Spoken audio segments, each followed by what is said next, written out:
I have with me right now Congressman Jim Banks, of course, hailing from the great heartland, Indiana, and I love Midwesterners because, of course, I'm a little biased being from Missouri. Congressman, I wanted to ask you, because a lot of, we got to talk a lot about China, but I wanted to shift because a lot of the folks I know out there are hurting so bad over this COVID thing, and people are wondering about all the different aid packages that are available. I know a lot of business people in particular are hurting. You walk down the streets here in Washington, D.C., and nothing is open. I mean, literally, there are 10 restaurants to choose from if you want to go out to dinner. And even then, you can only sit 6 in a booth, which makes me wonder how they're even making it. Talk to us about what's happening on that front. Well, we have a debate, as expected, between Republicans and Democrats, but what we do next. I mean, right now, we've passed $3.5 trillion worth of aid packages already, from the CARES Act to other stimulus packages. That we've done a lot, and many of us believe that we need to let what we've done work. At the same time, so many people continue to suffer. Unemployment is still an issue. People are afraid. I mean, at the end of the day, what I hear most of all from my constituents is, how can we get America back on its feet? How can we get our schools reopened? How can we get businesses reopened? Get people moving back in the right direction? Then they see the images of what's going on in Portland and big cities, riots, violence around the country, and they wonder, how can we bring law and order back to the streets? So while Republicans and Democrats are fighting over details of massive spending deals in Washington, I think where most people are is just wondering, how can we bring some stability back to America? And that, hopefully, we can get back to that debate at the same time.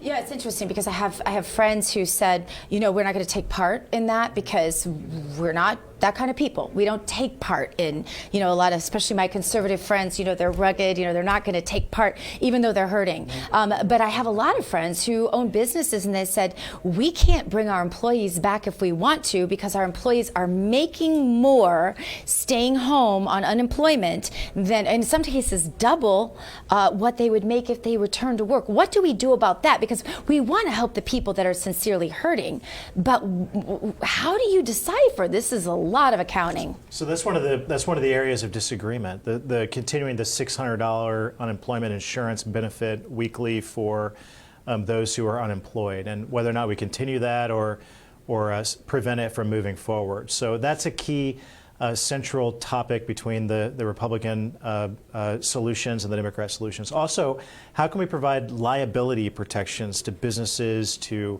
institutions that reopen, even to our schools? That's something Republicans have been fighting for, to ensure that those who are trying to do the right thing aren't getting hit with frivolous lawsuits, even after they do everything right and then have a frivolous lawsuit fall in their lap as they reopen. So Mitch McConnell, I appreciate, has made that one of his demands, that any package that moves forward has to provide liability protections for businesses and schools that reopen. And then on top of that, you've heard President Trump fight for a payroll tax cut. And I believe this is fundamentally the most important thing that we could do to stimulate the economy in America, to allow businesses and people to keep more of their hard-earned money through a payroll tax cut. Unfortunately, you've heard a lot of Republicans back off of that demand. It would be my strong sense that Republicans should keep fighting for it, join President Trump in fighting for it, because it could be the most important thing that we do to get the economy moving again. And what would that look like for the average business owner in real terms? Well, I mean, it would obviously scale from small employers to big employers. I mean, who are all suffering at this point. I mean, it's not, small businesses make up the bulk of our economy. Where I come from, over 90% of businesses in my district are 500 employees or less, and most of them much less. So a payroll tax cut might not be as large on a scale for those businesses, but across the board, it would provide tax relief to millions of Americans and businesses that would allow them to grow, get open again, and start doing what they do to get the economy growing. I mean, overall, you're going to hear Democrats talk about spending money and sort of the failed economic experiments of the past versus what Republicans have done in the last 3 years. I mean, we've got to give President Trump and Republicans in the House and Senate credit for what we did a couple of years ago with the historic tax cuts, which we saw before our very eyes build this economy into the greatest economy of my lifetime before the coronavirus. So we know tax cuts work. Right. We should go back to those formulas that we know that work rather than spending more money. I have 3 daughters who are 10, 9 and 7 years old, and their generation are going. They're the ones that are going to hold the bag for this enormous national debt that we already had, that we just added another $3.5 trillion to. And if the Democrats get their way, we're going to add many more trillions of dollars to it, ending the year closer to 30 trillion when we started the year with 22 to 23 trillion. That's not acceptable to me. I mean, I understand we've got to do more to help those in need, but we can't do it on the backs of the future generation that's going to prevent them from ever achieving the American dream that former generations have been so lucky to have in this country. And what about stimulation for these people that have just given up? They've gone out of business. What do we do with them? What do we do about that? You know, to get them to go back into business or to do something, because we've got to regenerate so many businesses. I've heard figures all the way up to like 70% in some cases. Yeah, it's devastating. I hear stories from business owners in my district who are talking about how great things were just a year ago, and now they're talking to bankruptcy lawyers because they've gone out of business, and most of them are service-related businesses. So I don't have a silver bullet answer to that. But what I can say is that what I truly believe is that when we rebuild this economy, and by the way, I don't believe there's anyone better on earth to oversee the rebuilding of the American economy than Donald Trump, because he did it before, and I believe strongly he's going to do it again if we give him a chance to do it for another term.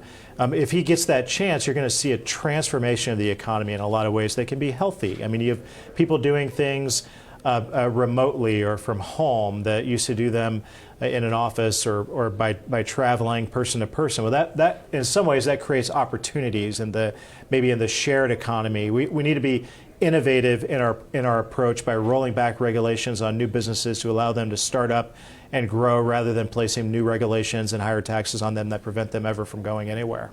100 days until the election. If President Trump is not reelected, does America survive? America will always survive. I mean, we're the greatest country in the history of the world, so I'm hopeful and optimistic as ever, but it's going to be hard. I mean, the choice between the two candidates that we have, we just finished up on a panel talking about China, the greatest existential threat that America faces today.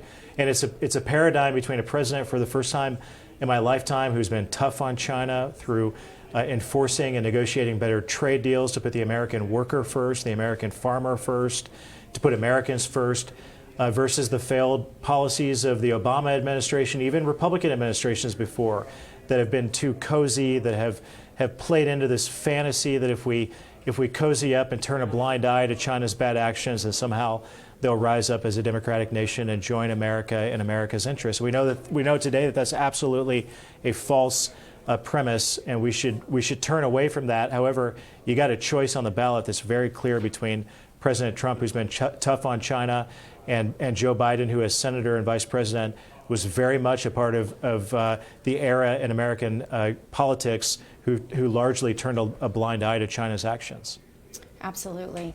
What's the one thing that you think that voters should be the most aware of as they're trying to put the pieces back together from COVID, and just looking forward as we go into fall, where we're going to have flus, we're going to have and I have a feeling that we're going to start hearing things again about maybe a new something coming at us, and they're going to want more shutdowns, and so how do you get the message out to people that maybe, I don't know, was the shutdown necessary? Is a new shutdown necessary? What's this going to look like? Because fall is right around the corner. Yeah, let me begin by saying I'm not at all skeptical about the coronavirus. It is real, it's serious. I'm very skeptical about the American response to it. And what we're seeing with closing down our schools is going to hold back a generation of kids for the first time in American history that aren't going to receive as good of an education as the generation before them. We made decisions that I believe in hindsight will prove to be poor decisions, and I think closing the schools will be the chief among them. If we don't reopen schools here in the fall, in the coming weeks, we're not putting our kids first, and that's what I'm most concerned about today. Yeah. The president is fighting for our schools to be reopened. I'm fighting for it too. There should be repercussions for those schools that don't reopen, as American taxpayers have a contract with our schools to provide a good education in the classroom where our kids belong. That's what is at stake. So we need to be realistic about the about the numbers. We need to tell the truth about the coronavirus and where we stand today. We've seen an incredible decline in the number of deaths due to the coronavirus. While we might see more people test positive, what we've seen in the diminishment of the number of deaths is something we should celebrate. It should absolutely spur us to reopening America. All right. Congressman Jim Banks from Indiana, thank you so much. Great.